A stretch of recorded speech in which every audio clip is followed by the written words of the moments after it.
Diqqat qiling, O'zbekistonda endi ayrim oilalar uchun nafaqa va moddiy yordam pullari to'xtatiladi.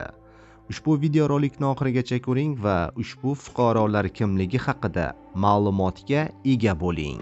Assalomu alaykum, hurmatli tomoshabinlar, tezkor yangiliklardan birinchilardan bo'lib xabardor bo'lishni istasangiz, videorolik ostiga like tugmachasini bosib qo'yishni unutmang.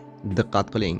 Shavkat Mirziyoyev 17 dekabr kuni ijtimoiy himoyaga muhtoj aholini qo'llab-quvvatlash tizimini takomillashtirish va hududlarda kompleks ijtimoiy va reabilitatsiya xizmatlarini kengaytirishga qaratilgan takliflar bilan tanishdi. Prezidentning ijtimoiy himoya bo'yicha maslahatchisi, Ijtimoiy himoya milliy agentligi direktori Mansurbek Alloyorov O'zbekiston 24 telekanaliga bergan intervyusida davlat rahbariga ehtiyojmand oilalarni qo'llab-quvvatlash bo'yicha ijtimoiy yordam va xizmatlar ko'rsatishning yangi tizimini taqdim etganini ma'lum qildi.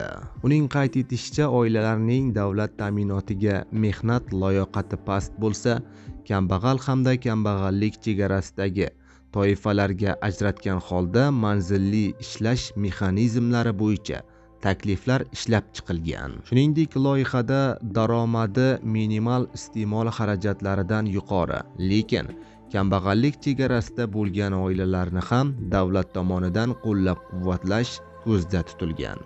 Bundan tashqari, Mansurbek Alloyorov davlat ta'minotidagi oilalar uchun ijtimoiy paketlar doirasida qo'shimcha imkoniyatlar berilganligini ham qayd etdi. Xususan, ularga o'z tomorqasidan foydalangan holda bandlikni ta'minlash uchun kambag'allikni qisqartirish jamg'armasi hisobidan moliyaviy instrumentlar ajratish rejalashtirilgan. Avvalroq Sport 2026-yildan nogironligi borlarga 30 million so'mgacha foizsiz qarz berishi haqida yozgandi.